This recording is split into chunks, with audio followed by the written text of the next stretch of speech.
ಆಫೀಸಿಗೆ ಟೈಮ್ ಬೇರೆ ಆಗ್ತಿದೆ. ಆಟೋ ಎಲ್ಲಾದರೂ ಸಿಗುತ್ತಾ? ಯಾವುದೋ ಆಟೋ ಕೇಳೋಣ. ಸರ್ ಬರ್ತೀರಾ? ಇಲ್ಲೇ ಬನ್ನಿ ಮೇಡಮ್ ಹೋಗೋಣ. ಇದ್ರ ಹತ್ರ ಹೋಗಬೇಕಿತ್ತು, ಸೊ ಹಾಗಾಗಿ ಇಲ್ಲೇ ಮೆಜೆಸ್ಟಿಕ್ ಹೋಗಬೇಕಿತ್ತು. ಮೆಜೆಸ್ಟಿಕ್ ಹಾಂ ಬನ್ನಿ ಮೇಡಮ್ ಮೀಟರ್ ಹಾಕೋಣ. ಸರ್ ಒಂದು ನಿಮಿಷ, ನಾನು ನಿಮ್ಮನ್ನೆಲ್ಲ ನೋಡಿದ್ದೀನಿ. ಹೌದಾ? ನೀವು ತುಂಬ ಚೆನ್ನಾಗಿ ಇಂಗ್ಲೀಷ್ ಮಾತಾಡ್ತೀರಾ. ಹೌದಾ? ರೀಲ್ಸಲ್ಲಂತೂ ಸಿಕ್ಕಾಪಟ್ಟೆ ಫೇಮಸ್ ಇದ್ದೀರಾ. ಅವಾಗ ಅವಾಗ ಆಗ್ತಿದೆ. ಬಟ್ ನನಗೆ ಒಂದು ಕ್ಯೂರಿಯಾಸಿಟಿ, ಎಷ್ಟು ಚೆನ್ನಾಗಿ ಇಂಗ್ಲೀಷ್ ಮಾತಾಡ್ತೀರಾ, ಇದನ್ನು ಮಾಡ್ತಾ ಇದ್ದೀರಾ, ಆಟೋ ಡ್ರೈವರ್ ಆಗಿದ್ದೀರಿ. ಆದರೆ ನಿಮ್ಮ ಜರ್ನಿ ಬಗ್ಗೆ ತಿಳ್ಕೊಳ್ಳೋ ಕ್ಯೂರಿಯಾಸಿಟಿ ನನಗೆ. ಬಟ್ ಅದ್ರ ತಿಳ್ಕೊಳ್ಳೋಣ. ಬಟ್ ಒಂದು ಇಂಟ್ರಡಕ್ಷನ್ ಕೊಡ್ತೀನಿ. ಇವ್ರು ನೋಡಿದ್ಮೇಲೆ ನನಗೆ ಏನು ಅನಿಸ್ತಿದೆ ಗೊತ್ತಾ, ತುಂಬ ಪ್ರೌಡ್ ಫೀಲ್ ಆಗುತ್ತೆ ಸರ್ ನಿಮ್ಮ ಬಗ್ಗೆ. ಸಿಕ್ಕಾಪಟ್ಟೆ ಪ್ರೌಡ್ ಫೀಲ್ ಆಗುತ್ತೆ. ಯಾಕಂದರೆ ಕಾಯಕವೇ ಕೈಲಾಸ ಅಂತ ನಂಬಿಕೊಂಡು ಬದುಕ್ತಿದ್ದಾರೆ, ಜೊತೆಗೆ ಅದನ್ನು ಪಾಲಿಸ್ತಾ ಇದ್ದಾರೆ. ಹೊಟ್ಟೆಪಾಡಿಗೆ ಯಾವ ಕೆಲಸ ಆದ್ರೇನ್ರಿ, ಒಟ್ಟಲ್ಲಿ ಒಳ್ಳೆ ಜೀವನ ರೂಪಿಸ್ಕೊಳ್ಬೇಕು, ಒಂದು ಒಳ್ಳೆ ರೀತಿಯಲ್ಲಿ ಬದುಕನ್ನು ಕಟ್ಕೊಳ್ಬೇಕು ಅನ್ನೋದು ಇವರ ಜೀವನದ ಉದ್ದೇಶ.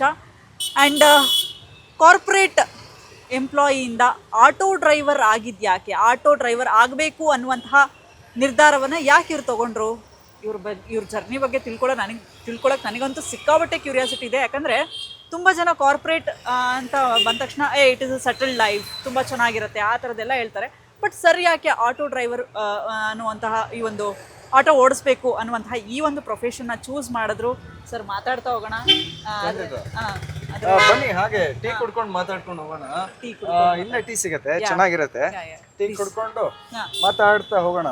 ನಿಮ್ಮನ್ನು ಸಾಕಷ್ಟು ಅಬ್ಸರ್ವ್ ಮಾಡಿದ್ದೀನಿ, ನಿಮ್ ಕೆಲಸ ತುಂಬಾ ಅಬ್ಸರ್ವ್ ಮಾಡಿದ್ದೀನಿ. ನೀವು ಸುಮನ್ ಟಿವಿ ಕನ್ನಡ ಚಾನೆಲ್, ತಮ್ಮ ಹೆಸರು ಪೂಜಾ ತಾನೆ? ಹೌದು, ತುಂಬಾ ನೋಡಿದ್ದೀನಿ madam. I like your work. Even I like your the way you speak ಅಲ್ಲ, it is very nice actually. ತುಂಬಾ ಚೆನ್ನಾಗಿ ಮಾತಾಡ್ತೀರಾ ಇಂಗ್ಲಿಷ್ನ. ಬಟ್ ನಿಮ್ಮ ಜರ್ನಿ ಬಗ್ಗೆ ತಿಳ್ಕೊಳ್ಳೋ ಕ್ಯೂರಿಯಾಸಿಟಿನೂ ನನಗಿದೆ. ಬನ್ನಿ ಮಾತಾಡ್ತಾ ಹೋಗೋಣ, ಟೀ ಕುಡಿತಾ ಮಾತಾಡ್ತಾ ಹೋಗೋಣ. ಖಂಡಿತ. ಸೊ ಬಿಲ್ ತೊಗೊಂಬೇಡ ಫಸ್ಟ್. ಒಂದು ನಿಮಿಷ ಬನ್ನಿ ಸರ್. ಒಂದು ಬೂಸ್ಟು, ಒಂದು ಟೀ. ಒಂದು ಟೀ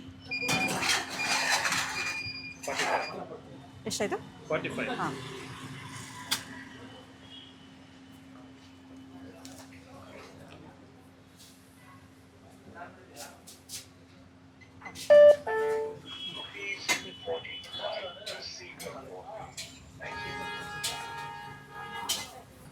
ಮತ್ತೆ ಏನ್ ಸಮಾಚಾರ ಸರ್, ಹೇಗ್ ನಡೀತಾ ಇದೆ ಲೈಫು ಹೇಳಿ.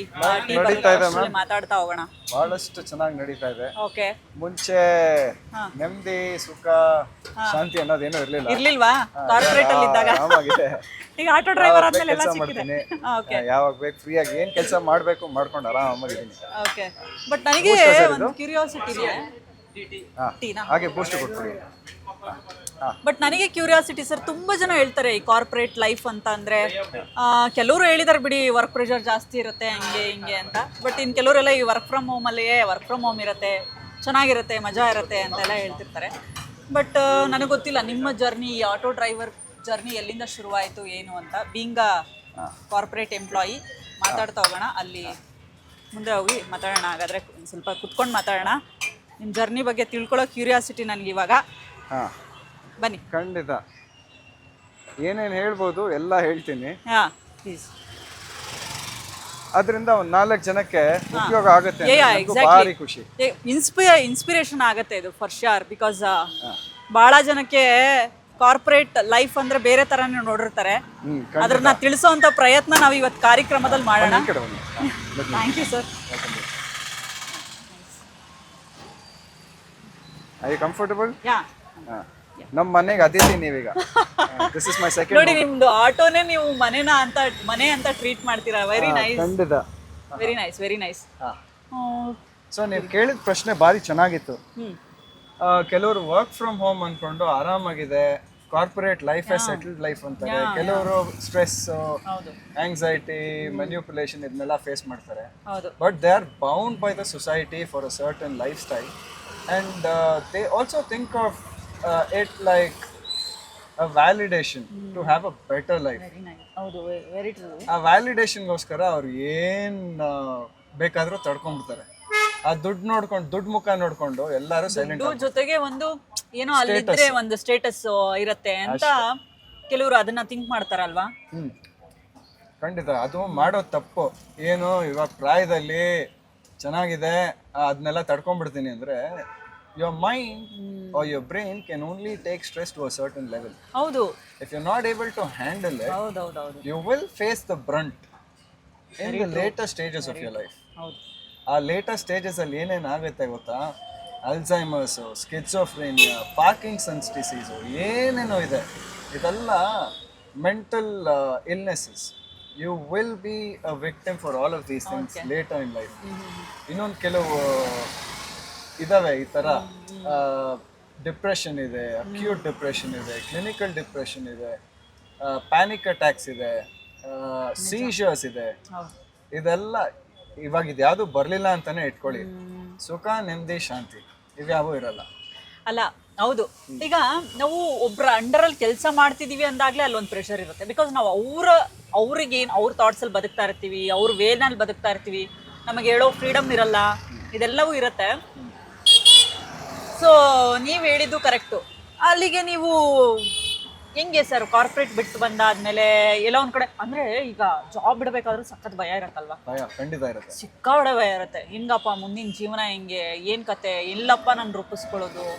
ಯಾಕಂದರೆ ಅಷ್ಟು ಬೇಡ ಅನ್ನೋ ಲೆವೆಲಿಗೆ ನಾವು ನಿರ್ಧಾರ ಮಾಡಿರ್ತೀವಿ ಅಂದರೆ ನೆಕ್ಸ್ಟ್ ಏನು ಜೀವನ, ವಾಟ್ ಇಸ್ ನೆಕ್ಸ್ಟ್ ಅನ್ನೋ ಒಂದು ಕ್ವಶನ್ ಮಾರ್ಕ್ ನಮ್ಮ ತಲೆಯಲ್ಲಿರುತ್ತೆ.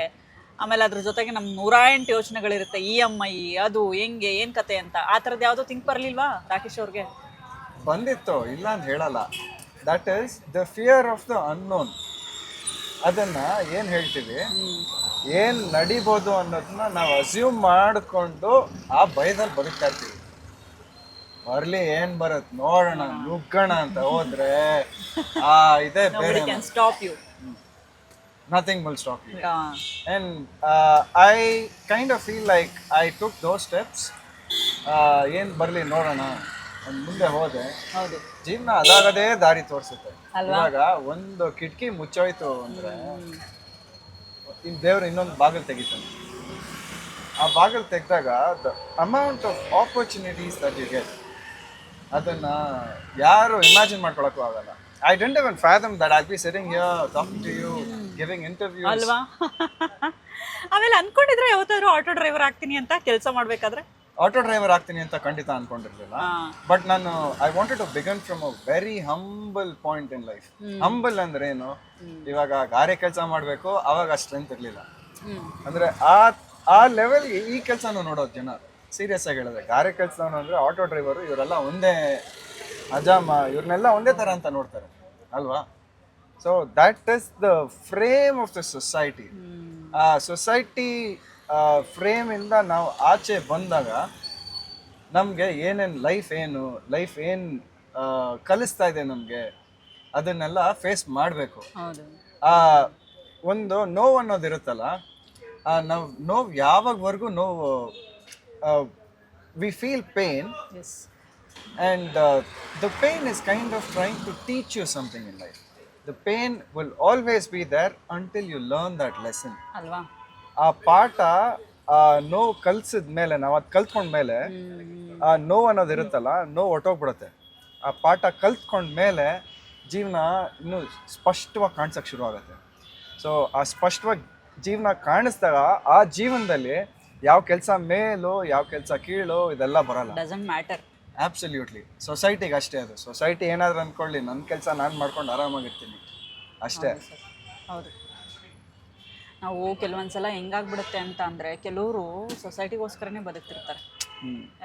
ಹೆಂಗಪ್ಪ ಏನು ಅನ್ಕೊಳ್ಳುತ್ತೋ ಏನೋ, ನಾನು ಇದನ್ನು ಬಿಟ್ಟು ಈ ಆಟೋ ಡ್ರೈವರ್ ಜಾಬಿಗೆ ಶಿಫ್ಟ್ ಆದರೆ ಏನು ಅನ್ಕೊತಾರೋ ಜನ, ಫ್ಯಾಮಿಲಿ ಹೆಂಗೆ ಟ್ರೀಟ್ ಮಾಡ್ತಾರೋ, ರಿಲೇಟಿವ್ಸ್ ಹೆಂಗೆ ಟ್ರೀಟ್ ಮಾಡ್ತಾರೋ, ನಾನಾ ಥರದ್ದಿರುತ್ತೆ.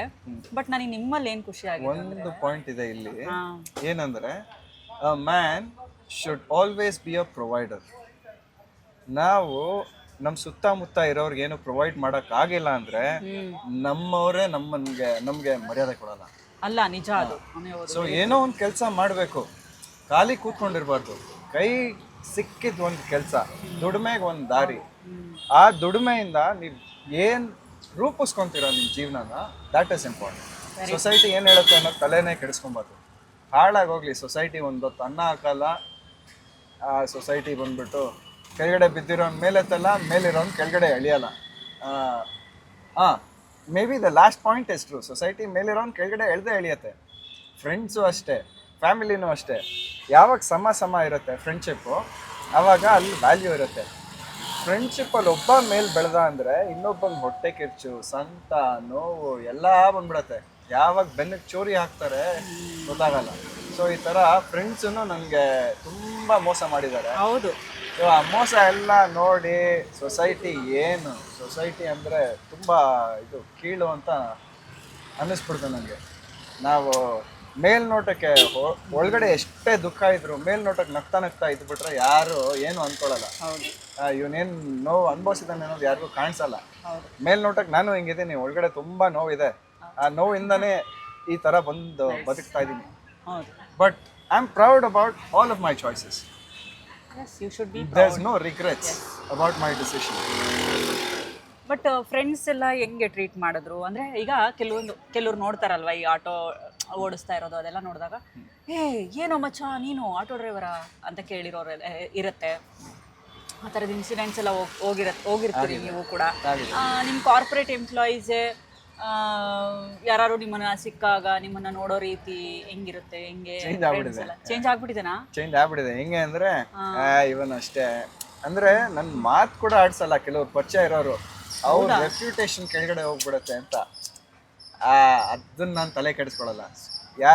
ರಿಲೇಟಿವ್ಸ್ ಕೂಡ ಅಷ್ಟೇ. ಯಾವುದೋ ಒಂದು ಫಂಕ್ಷನ್ಗೆ ಹೋಗ್ಬೇಕಾಗಿತ್ತು, ಹೋದಾಗ ಕೆಲವ್ರು ತುಂಬ ಹೆಮ್ಮೆಯಿಂದ ಮಾತಾಡ್ಸಿದ್ರು, ಇವನೇನೋ ಮಾಡ್ತಿದ್ದಾನೆ ಜೀವನದಲ್ಲಿ, ಎಲ್ಲೋ ಹೋಗ್ತಾನೆ, ಇವನು ಬೆಳಿತಾನೆ ಅನ್ನೋದು ಸಾಕಷ್ಟು ಜನ ಇದ್ದಾರೆ. ಬಟ್ ಕೆಲವರು ಇವ್ನು ಈ ಥರ ಎಲ್ಲ ಸೋಷಿಯಲ್ ಮೀಡಿಯಲ್ಲಿ ಪಾಪ್ಯುಲರ್ ಆಗಿಬಿಟ್ಟಿದ್ದಾನೆ, I don't want to be associated with someone like this ಅಂದ್ಬಿಟ್ಟು, even if I try to talk to some members of the family, they just turn their head and walk away. And I don't give a damn. I'm not here to please them. I'm here to build a life for myself, provide for my daughter, and take care of my mother. That is life. ಅಷ್ಟೇ. ಅದೇ ಜೀವನದಲ್ಲಿ ಒಂದು ಉದ್ದೇಶ ಇಟ್ಕೊಂಡ್ವಿ ಅಂದರೆ, ನಾ ಆ ಉದ್ದೇಶದ ಮೇಲೆ ಬದುಕ್ತಿದ್ವಿ ಅಂದರೆ ಇದೆಲ್ಲ ಆಗು ಹೋಗುಗಳು ಅಷ್ಟೇ. ಏನಂದರೆ ಈ ಸೈಡ್ ಲೈನ್ ಸ್ಟಫ್ ಇರುತ್ತಲ್ಲ, like the third wheel in any adjacent, or how do I put it across, the not so important stuff in a movie, like sideline stuff, side characters, they're there, the characters without any importance, they just have to be the background antaralla. That is the noise that society creates. People who don't matter should not matter. You should see what matters to you. You should decide what should matter. Stoicism anta ಒಂದು ಹೇಳಿದೆ ಗೊತ್ತಾ ನಿಮಗೆ? That teaches you how to use your emotions to control your surrounding. ಹೌದು. ಇವಾಗ ಕೆಲವ್ರು ಬೇಕಂತ ಕೋಪ ಬರ್ಸೋರು ಇರ್ತಾರೆ. ಹೌದು ಕೋಪ ಯಾವಾಗ ಬರಬೇಕು ಅದನ್ನ ನಾನು ಡಿಸೈಡ್ ಮಾಡ್ತೀನಿ. ಕೋಪ ಎಲ್ಲಿ ತೋರಿಸ್ಬೇಕು, ನನ್ಗೆ ಕೋಪ ಬರುತ್ತೆ ಇಲ್ಲ ಅಂತ ಹೇಳಲ್ಲ, ಎಲ್ಲಿ ತೋರಿಸ್ಬೇಕು ಅದನ್ನ ನಾನು ಡಿಸೈಡ್ ಮಾಡ್ತೀನಿ. ನನಗೆ ಬೇಜಾರಾಗುತ್ತೆ, ಯಾವಾಗಲೂ ಬೇಜಾರು ಮಾಡ್ಕೊಂಡೇ ಇದ್ರೆ ನನ್ನ ಸುತ್ತಮುತ್ತ ಇರೋರೆಲ್ಲ ಡಿಪ್ರೆಷನ್ಗೆ ಹೋಗ್ತಾರೆ. ಯಾವಾಗ ಬೇಜಾರಾಗಿದೆ ಅದನ್ನು ಫೀಲ್ ಮಾಡಬೇಕೋ ಮಾಡ್ತೀನಿ, ಯಾವಾಗ ತೋರಿಸ್ಬೇಕೋ ತೋರಿಸ್ತೀನಿ, ಇಲ್ಲ ಅಂದ್ರೆ ಇಲ್ಲ. ಖುಷಿನೂ ಅಷ್ಟೇ. ಖುಷಿನೂ ಜಾಸ್ತಿ ಖುಷಿಯಾಗಿದ್ದೀವಿ ಅಂತ ತೋರಿಸಿದ್ರೆ ಆ ಖುಷಿನ ಕಿತ್ಕೊಳ್ಳೋಕ್ಕೆ ಅಂತ ಬರೋ ಒಂದು ವರ್ಗನೇ ಇರುತ್ತೆ ಸೊಸೈಟಿಲಿ. ಸೊ ಅದಕ್ಕೂ ಒಂದು ಲಿಮಿಟ್.